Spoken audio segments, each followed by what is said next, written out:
Hello and welcome to another episode of the Executive Hub Show. My name is Mustafa Hosseini, and today I am with Hakan Taymaz. Welcome, Hakan. Hi, Mustafa. Thanks. Great to Great to be have here. you here. Our aim and our goal with the show is to invite guests that will share their stories and share tips, strategies, and actionable advice that you could use to grow and scale your business and take it from there. Happy New Year! Hope 2025 would be a great year for you, and hope it will be a very successful year full of prosperity for you and your family and your business. Now, let me introduce Hakan, and we're going to dive into a very interesting conversation about launching a successful product. Meet Hakan Taymaz is a math and physics whiz who's done it all from teaching in California classrooms to leading at Salesforce and now co-founding BreezyBit form and survey builder. Hakan shares his inspiring journey of creating tools that save teams time, all while juggling life as a dad, ping pong champ, and an e-bike enthusiast. Welcome, Hakan. Thank you. Thank you. It's great to be here, Mustafa. Fantastic. Whereabouts are you? I'm in California, in the Bay Area, in San Jose specifically. Fantastic. And what's it like out there? Is it warm or is it cold? Sorry to say that. I know you're in Canada, but it's sunny out here, so the weather is beautiful. I think you're Good lucky in for you. California, so Good for you. It's only minus 15 or 20 up here, so it's not that bad. And so yeah, how was your holidays? it was good. It was good. Spend some time with the family and just rest. So Fantastic. Good. So let's dive into it, Hakan. What is your story? okay.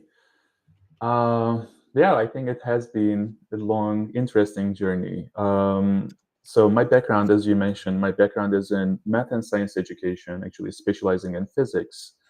So that's my educational background. But after that, I've done many things.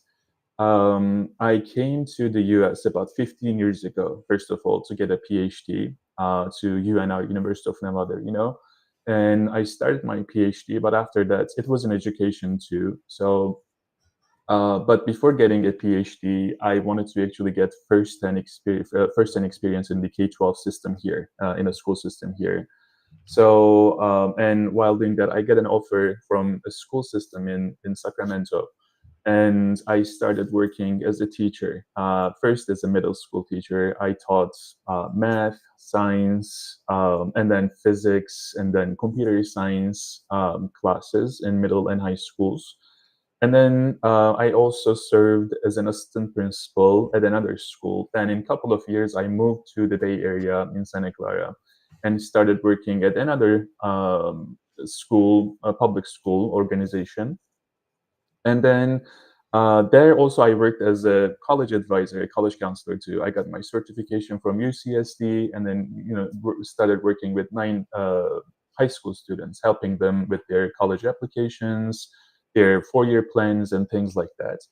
But after a couple of years, I think also being in the Bay Area and also having a lot of friends working at different companies at startups, in San Francisco or in general in the South Bay as well, I started looking into a change in my career, and then started working at a startup, a small startup in the South Bay first.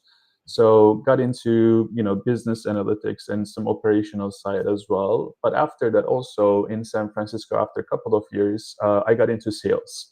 I started working at a startup called Springboard, and I did B2C, B2B sales. I learned more about the business, what's happening on the sales side, on marketing, on product. Um, but also someone I believe, being a bit more technical, like building stuff. I started while doing sales, I started using Salesforce, of course. And after that, I wanted to make another shift. It was a big, I believe, pivot from sales to Salesforce. I started doing some consulting first. I worked with nonprofits, a couple of nonprofits first as a consultant and also as a business analyst. And I started working on the product side more too. Um, So a couple of years I did that, and after that, I continued working with nonprofits. I love nonprofits. That is one thing I can say. Actually, I believe whatever I do, I want to continue working with nonprofits, being part of a mission. Something valuable. It's so important to me in my life and also in my career too. So I continued doing that, and I'm still working actually with a nonprofit as their Salesforce product lead. But while doing that, again, in years, having that experience in sales in different parts of the business, and moving to the product side more and more, I became a product lead and decided to also, build my own product after a couple of years.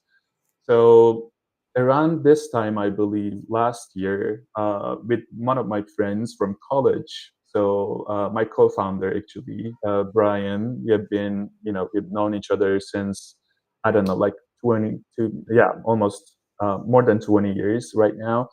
So I had an idea, first of all, because as a Salesforce end user myself, I was using different form and survey builders in the companies that I work for, or as a consultant when I, recommend different tools to different Hmm. markets. I was using different products, but I was not really happy with some things, either the user experience side of it or the products being external. So you need to go to a different platform, do authentications, do field mappings, connections, and other things. I was not super happy with those. So I decided to, work on something first as a side project, actually, just for fun. I said, let's build something, a form builder that is 100% native to Salesforce, that is much more user friendly. You can build things really quickly, easily, and it's going to be fun too for users, actually. I started working on that. And also, I talked to my friends, again, my co founder, Brian, about that too. And he was so excited about that. So we started working on it, and after a couple of months, we realized we are really passionate about it, and things are going well. The product looks really good, and we continued working on that. And today, again, that's called BreezyBit, Form and Survey Builder. It's an app in App Exchange. App Exchange is Salesforce's app store basically.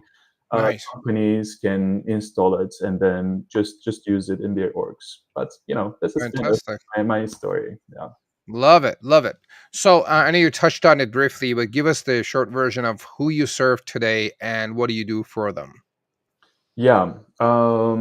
So I think it's also that's a great question. Thank you. It's also, I believe, part of secrets of launching a successful product, because it all starts with that. Understanding your market, understanding the audience. That is where you start from, and that is who we serve. At the same time, for us, it is basically the Salesforce using, starting with the Salesforce admins. It could be the product people, it could be Salesforce developers, or in some cases, it's the sales operations or marketing people. But mainly, I can say our audience is we are mainly focusing on Salesforce users, starting with the admins. So which is- and then what is the size of the company that you typically like to work with? What is the problem that they have, and how do you help them solve it?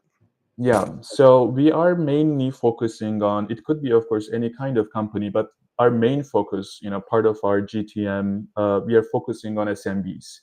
So small and medium-sized companies are our focus. So, and mainly specifically nonprofits, I can say too. And the problem we are seeing in this space is basically, as I said, as a Salesforce user myself, end user myself before as an admin working on a Salesforce org, when you use any product, but specifically form and survey builders, they are on external platforms. You need to do those are third party tools. You need to go and make connections, authentications. And then after that, you need to do field mappings. Those are all taking a lot of time. There's a lot of manual work. So it's basically error prone. So we saw that as end users. And then after that, we talked to many people, of course, get feedback from them too. They were having the same issue. And so we are trying to solve that problem actually. The main thing for us is BreezyBit Form and Survey Builder is a 100% native Salesforce application that you can install in your Salesforce org. And the look and feel, the experience you're having on the application is exactly the same as you're having on your Salesforce organization in your Sales Cloud or Service Cloud. It's not any different than that. So we wanted to really solve that two things. Really, being able to that's part of our GT and part of our motto as well. Actually, being able to build forms and surveys at lightning speed, and also doing it on a native environment. Got it. Fantastic. So, what would you say out of what we talked about? What is the main or biggest problem for people that don't understand the technical language? And what is the biggest problem that these guys are having that you help with? Um, I think the biggest problem when we think about the ROI, and for Salesforce people, it's the, whatever tool you use, how effective it is, how much time it can help you save in your organization. Either you're part of the sales operations or you're part of the operations team. Maybe I can give a quick example from a nonprofit we're working with. They were using an external tool and building some surveys with that tool, and they transferred. Actually, they decided to start using BreezyBit Form Builder. And then when we looked at the numbers, the time they spent just to learn an external tool and then build things on that tool, and then instead of that using Salesforce natively on BreezyBit on Salesforce natively, they started saving actually more than 150 hours a year as a team, as the operations team. So the Okay, team, again, the time you can save, that is big. got it.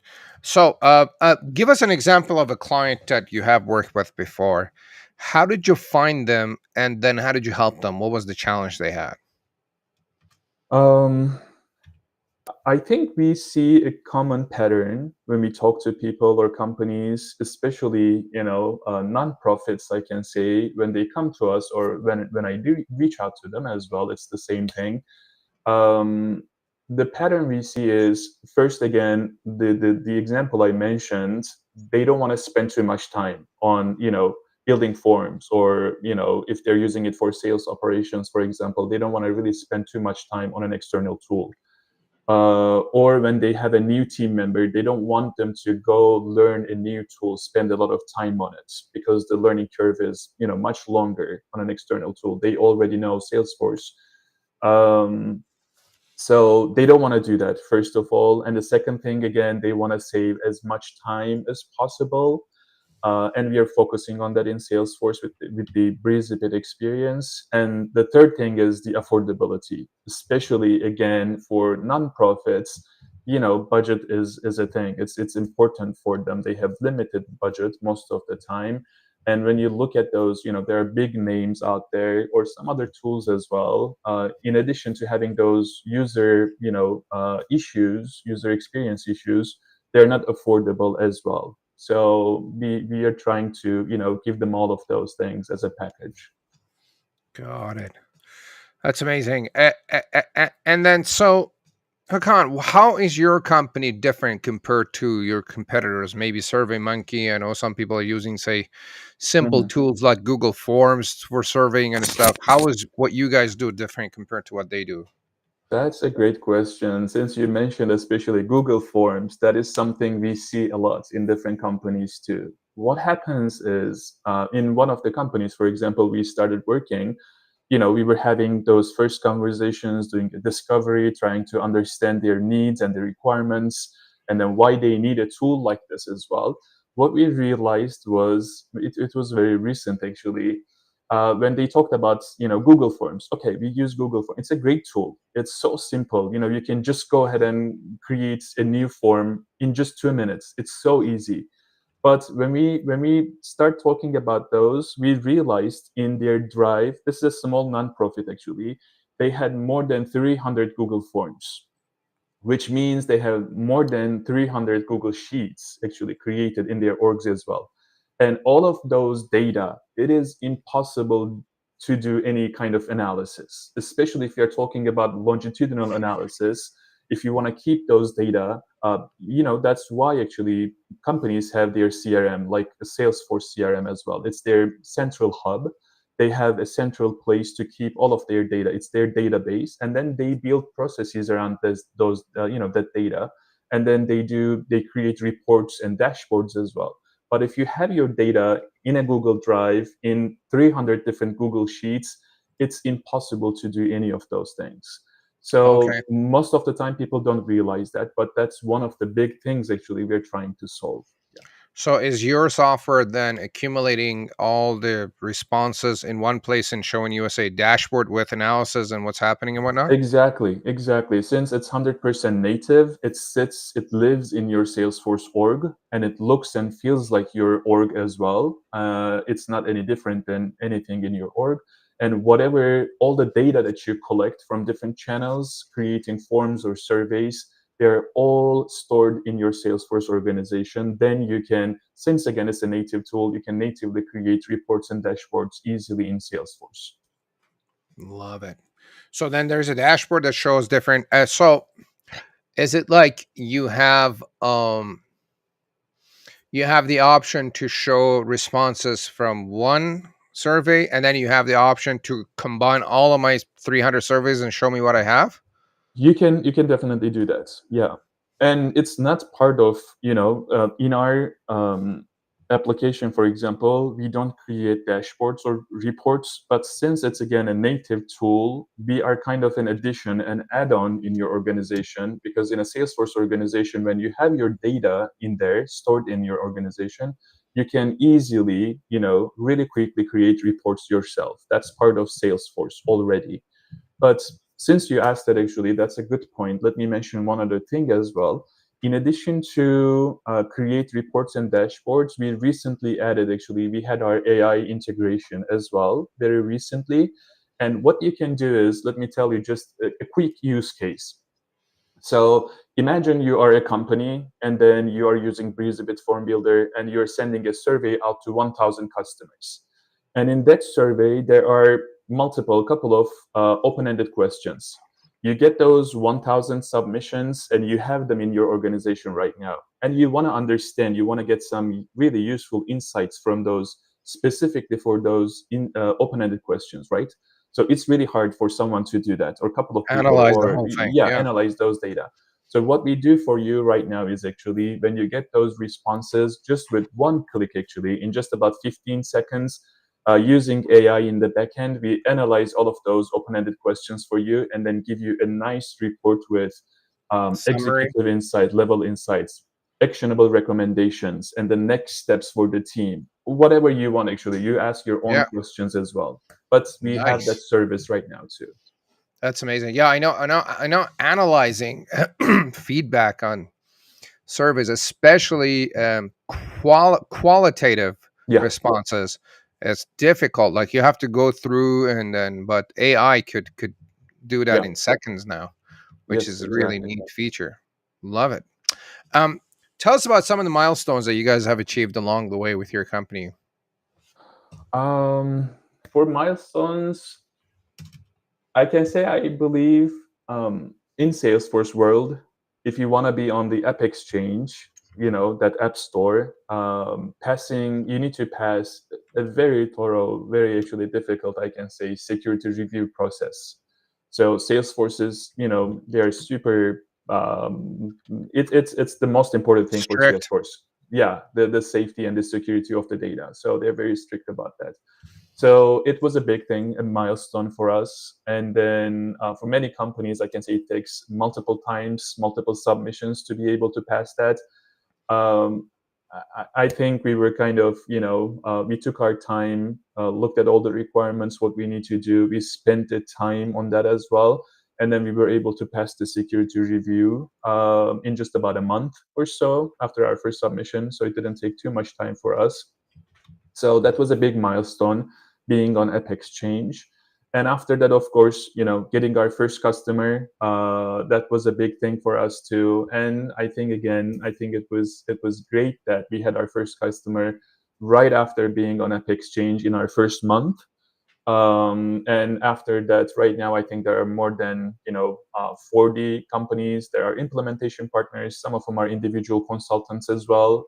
People started using BreezyBit, and I mean the time frame I'm talking here is about 6 months, 6 7 months. We have been on Up Exchange so far, so this is pretty new, but things are going well. We are so happy with the process, and we keep adding new features. So AI integration maybe was a big thing for us too, because it's everywhere right now. I don't want it to be. I don't want to use it just as a buzzword. AI. Oh, it's AI powered, but we wanted to use it for something really meaningful. And I Yeah. think the way we use it right now is super meaningful, and I'm so happy for that as well. So yeah. Yeah. I mean, having AI do the analysis for you is a big deal. Otherwise, you would Yeah. have to sit down and do it yourself. And if you don't know how to do it, you would probably have to hire an expert on that. Yes. Because I know data analysis is not a joke. You have to know what you're doing. Yeah. So Yeah. that's a great case use for AI. You Yeah. know, love it. And so, what were some of the challenges you faced while reaching those milestones? Yeah, challenges is always there, especially I think as a new founder. It's not easy. I mean, life first of all is there, having a family, and at the same time, when I first started, I'm still again working with the nonprofits. I am still doing that too. So it's not easy actually. You need to be motivated. You need to, having an idea. It's great. Everyone has ideas, but taking action and the execution parts, and being consistent with what you're doing, and at the same time, again, consistently, continuously reaching out to people, building a network, and then letting people know about this. 6 months, 7 months ago, there was nothing in this world called BreezyBit Form Builder. People don't care about it at all. Too, at the beginning, they don't know about it. That's normal. That's okay. So that's brand awareness, building that brand awareness at the beginning, and still, again, it's a process.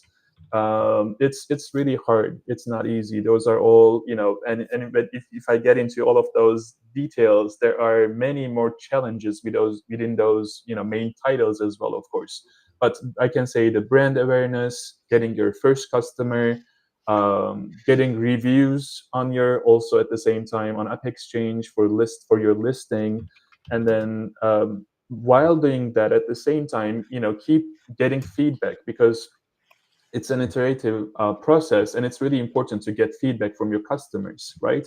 So we try to do that. We try to be customer focused all the time. Since the beginning, actually, our first release, I think we had five more releases, and we added the AI integration feature. We just today, actually, we had a new release this morning. I just activated in our App Exchange listing, so people are able to be enhanced some search features actually for the fields in our app. And also we added the, right now people are able to embed their forms on Salesforce websites, or on external websites. So working on those on the product side as well, there's a lot of things happening in our backlog. So just prioritizing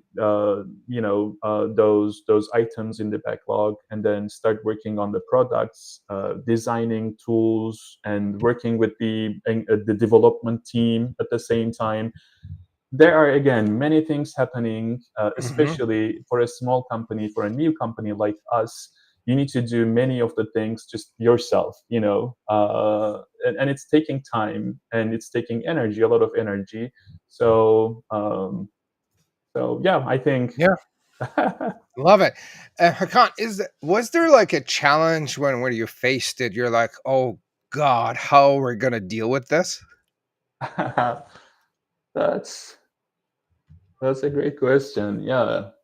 I think I had a moment like that when I first realized how hard it was to pass the security review process. Okay. When I talked about, when I had the idea at the beginning, oh, it was just an idea. Okay, let's build the application. It's hard, but yeah, we can do that.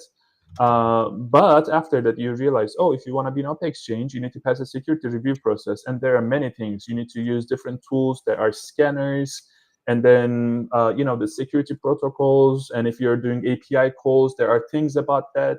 There are many, many, many details in that process. So I think it was, I believe, the toughest, the hardest thing for me to, okay, how are we gonna do this?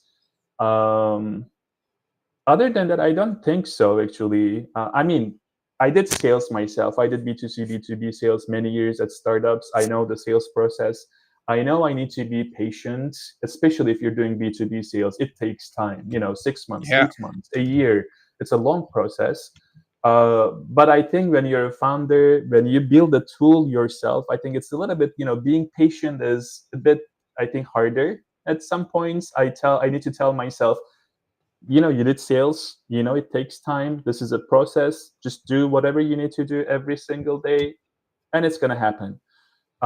So I think that's kind of maybe one thing I can say. Also, in addition to the security review, it was another thing, and it's a continuous thing, I believe, not just a moment, fantastic. but yeah. Love it. So, what's your response mechanism to challenges? I know as business owners, we run into challenges, and some of us, I know that we would go quiet to start thinking and try to fix it on our own. Some of us talk to someone, some of us ask questions, some of us get a coach. How do you respond to Yeah. challenges that you deal with or you reach in your business? Yeah, that's a great question too. So I believe the first thing is, I'm so lucky, I guess, with my co-founder. We have a great relationship. So whatever the problem is, that we're having, I have an idea. For example, I say, okay, this form embedding thing, it's so important for us, and we worked on this for months. It's normally something so simple, but because of the security issues, or Salesforce being strict, it took time. And there's a lot of things happening like that. Again, reaching out to people, things happening on the sales or marketing side, or we decide spending some money on some things. Whatever problem, I think, or challenge we have, I think the first thing I do, or for my co-founder, I think it's the same thing as well. We just go to each other. That's the first thing. We talk to each other. We have, I think, both of us have this kind of analytical mindset. We try to understand the problem. And I think, coming from sales as well, the first thing you do is a deep discovery. You really need to understand the problem your customers are having. You need to ask questions and more questions and more questions. Don't accept the answers right away. So I think we try to do that a lot, on any kind of issues that we're having on the business. And at the same time, actually, I think I'm lucky to have, a close group of friends working at different places. And they have, of course, a lot of experience, in their line of work.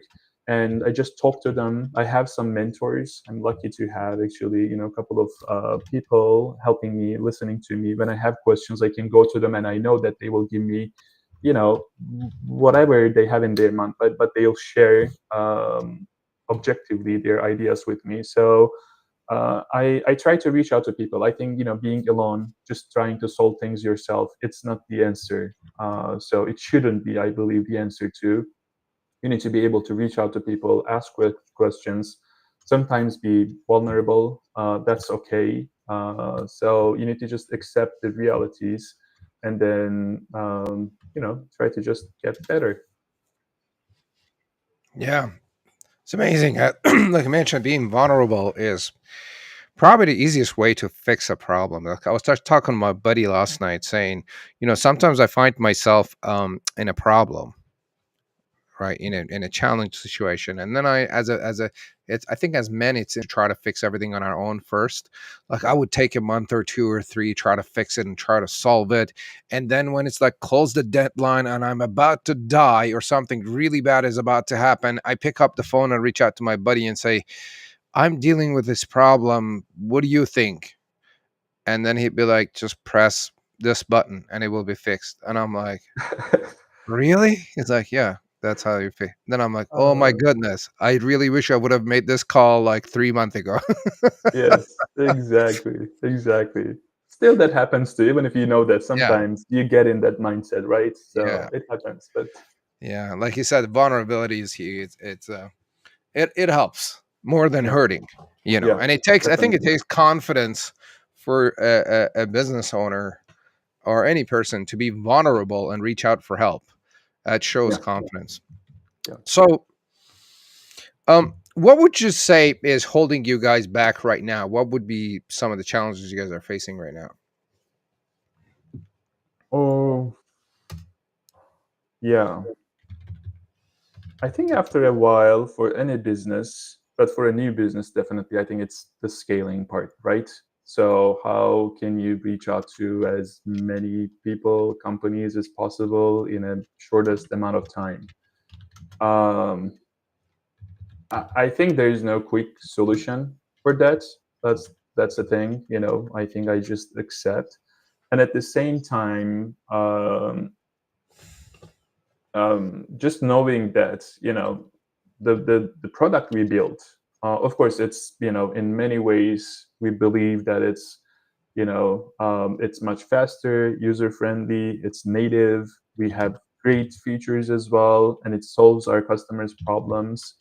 um, but still, again, it takes time. There are different things you can choose to do. So far, actually, we haven't spent anything, I think, any a dime on marketing at all. We try to do things organically, and since we are doing, you know, on the side, actually, we have our work.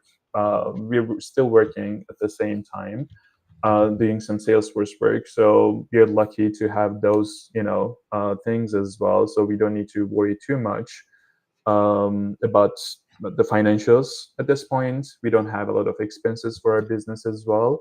So, but the thing is, again, for the scaling, I think you do that most of the time. I do it, for example, on my side. You know, I'm trying to reach out to all of my connections in my network, looking for warm introductions, for example. It takes time.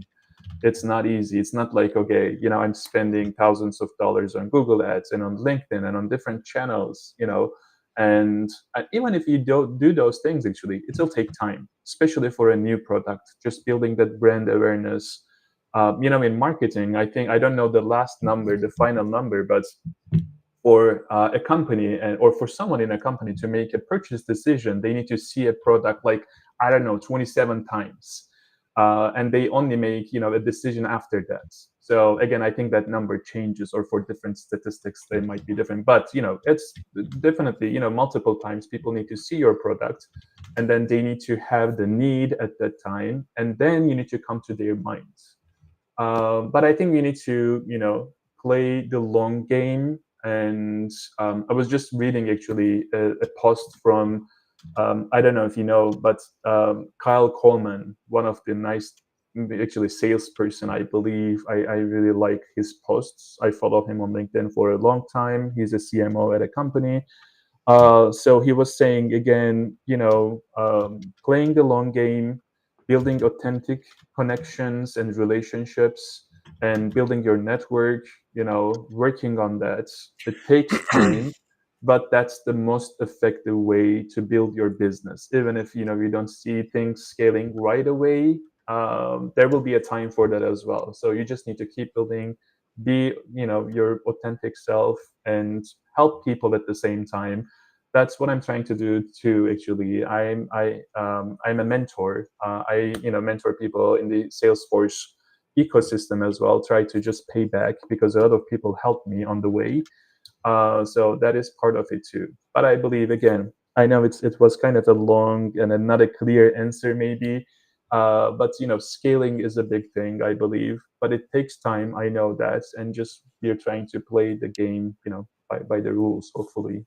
Yeah. Well, I guess you're right. I mean, reaching out to a lot of B2B companies, especially in on a bigger, smaller businesses or medium sized businesses, Yeah, excuse me, is not that easy. I mean, it takes time. You got to have a strategy to yeah, do it, I guess, at the with the least amount of time, in the most effective way. Build a relationship, make sure that it's working, and yeah, you know, yeah, it all takes time. And like you said, I think playing the long game is the way to go, because I mean, you can play the short game and it usually doesn't work as well, for what yeah, I've seen, yeah, you yeah. know. Yeah. Love it. Love it. Hakan, are you much of a reader? Um, I think I mean, I think I am watching more than reading. Reading, okay. Yeah, I read books too. But yeah, yeah, I can say I like Give watching. I don't me know, more movies, series, and different things. Yeah. Give me two of your favorite books or say YouTube channels of your favorites that you like and you would recommend people watching or following somewhere. Yeah. Um, I think I can say for the books, yeah, two things come to my mind. Yeah, I have some books here. So Radical Candor, I believe, is a book I really like. Actually, because I mean, giving feedback. They say feedback is a gift, right? So how can you give feedback that's both kind and effective? That is Hmm. something really important, either as a founder or a colleague, working at a company, or anyone actually with your friends too. So that's something really important, an important skill. So I think radical candor, explains this really, really good. And a second one probably would be atomic habits.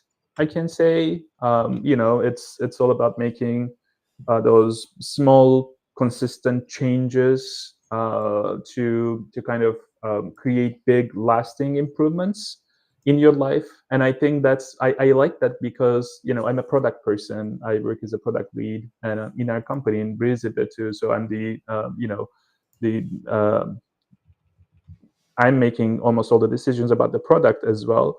So when you build a product, it's all about those consistent changes. They're small things most of the time, a little thing here, a little thing there. It's an iterative process, but it makes a lasting, a big improvement actually in that product and in the lives of your customers as well. Yeah, So I think there's a relationship between that and here too. So love it. Speaking of product development, something popped into my mind is what is the what would you say is the biggest mistake you've made so far in product development? Because let me share with you a story. I also have a product that's it's a WordPress plugin, oh, and it's called WP Spell Check. It does bulk spell checking of a WordPress website. Let's say a website has yep, 10,000 pages and you want to spell yeah, check the whole thing, it will yes, take a long time. So ours does it like in a few seconds. So an issue that we ran into, a mistake we made, is we started developing a ton of features that we oh yeah. didn't need. We sat down and we're like, it would be nice to have this. Why don't we just get on and develop it? It would be nice to have that. So we did a lot of that. Did you guys have a similar experience or was there a development mistake that you guys made along the way? Uh, yeah, I don't know why I haven't actually thought about this in this way. By the way, the product you mentioned, your product, it sounds amazing. I think it's super useful. Yeah, Thank so you. I love it. I love the idea. I use WordPress a lot. So that sounds great. On our side, probably we had similar things when I think about it right now, because especially when you first start, you want to have that competitive edge. You think, okay, you're looking for, you're doing your competitor analysis, looking at the markets, and then seeing other tools. Oh, they have this and they have this, they have that, they do this too. Oh, can we do that? So, and then you say, okay, I'm gonna do all of those things. It's probably somewhere in the back end, it works like, hey, I'm gonna beat them all. So, but it's really not. It doesn't work like that. You need to be, really Yeah. good at solving a specific problem exceptionally well is really, really Yes. important. That needs to be the focus. Yep. So otherwise, you're gonna, Absolutely. you lose your focus, and it's not good. It's not healthy for the business. It's not healthy for yourself as well. So yeah, 100%. Yeah, I agree with you. We started trying to fix too many problems and we weren't really good at yeah, any one thing. And then we just started adding feature after feature and it made our code heavy, problematic, and it was we just ran into issues after issue after issues, and then we are like, we need to trim our yeah, code yeah. and we need to focus. So Yeah, still not 100%, Yeah, but yeah, you know, that's the process. perfect. That's the process, and I think there's always a Yeah. learning curve. Hakan, what's one advice that made a big impact on your life or business? Uh, that's that's a hard one. Yeah. Something that when you heard and you applied, you're like, wow, that was an eye opening thing, or it fixed a big problem, or I similar in think that it's not nature. about business, but um, I think it's more about health. I can say. So you understand this better, when you get older. I'm still kind of, I want to see myself a young person, but still, when you get older, you start feeling this. Yeah, you're building businesses, you're working on things, you're meeting with people, building a network, do a lot of things. But at the end, actually, if you are not, if you don't have good health, if you're not taking care of yourself, it really doesn't matter. So one of my friends, close friends, I believe he mentioned, this recently. We're at the same age, but he has been taking care of himself, and then he regularly exercises, and then he's very aware of, he's being mindful and aware of what he's eating, what he's putting in his body, and things like that too. So again, he mentioned something in these, meaning uh, these things.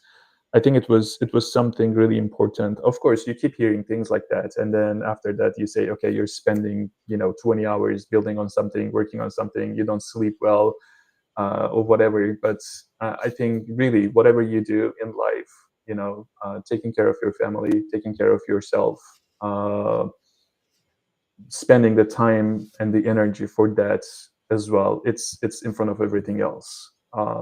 So yeah, I think even if I'm not 100%, I don't know, 60, 70% maybe, achieving those things right now. But I know that, that's really the most important thing in this life. Absolutely. Love it. Love it. Love it.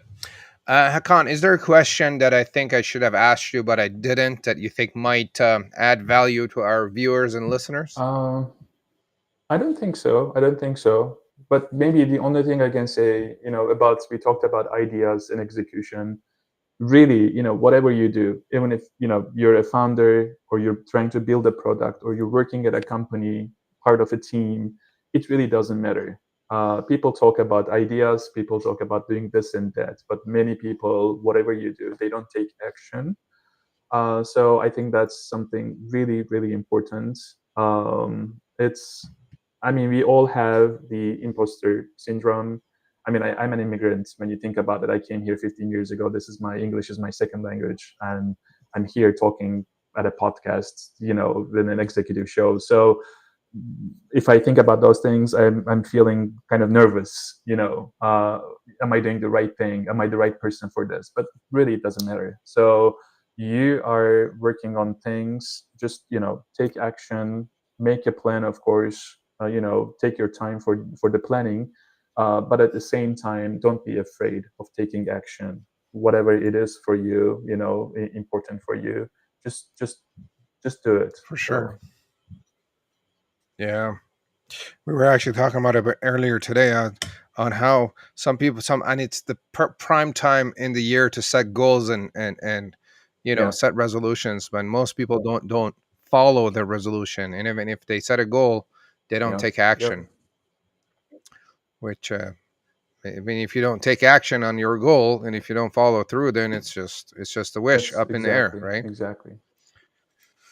Hakan, you offered us a gift, a discount on your software. Oh, Please tell us so about it. yeah, it's just, if you watch this show, and if you want to learn more about BreezyBit, you can reach out to us, and you're going to be getting a 50% discount actually on BreezyBit's annual subscription.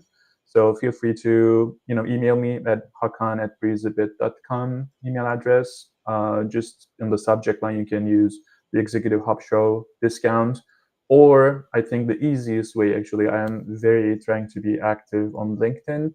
You can just message me on LinkedIn as well, send me a connection request if you're not connected, or if you're connected, just send me a request, and then we can take it from there. Fantastic. So, gang, the email is Hakan, Exactly. Hakan, at breezybit.com. And on the subject or somewhere in the email, mention the Executive Hub Show discount, and you're going to get a 50% discount on the annual generous offer. Thank you for that. Thank you. I know you mentioned it, but where else can people reach out to you? Is it breezybit.com and LinkedIn, or are there other ways to reach out to you? BreezyBit.com, yeah, BreezyBit.com. They can send us messages in the contact page, or they can email me again directly. Or again, I think the easiest, the quickest way is LinkedIn. I am on LinkedIn. I spend a lot of time in there as part of the business. So you can send me messages directly on LinkedIn. Please don't hesitate Fantastic. to ask questions or for anything. Yeah. Fantastic. So, gang, reach out to Hakan on LinkedIn. His name is Hakan Taymaz. You could search his name on LinkedIn and send a connection request or message him and get in touch. One clarifying question: do they have to be Salesforce users to use your product? Oh, that's a great question, actually. We had a recent, no, actually, the short answer is no. Especially for this, let me just say this, for nonprofits, especially, even if they don't use Salesforce right now, they can actually get Salesforce for free. That is something important because Salesforce offers nonprofits use Salesforce with 10 user licenses for free.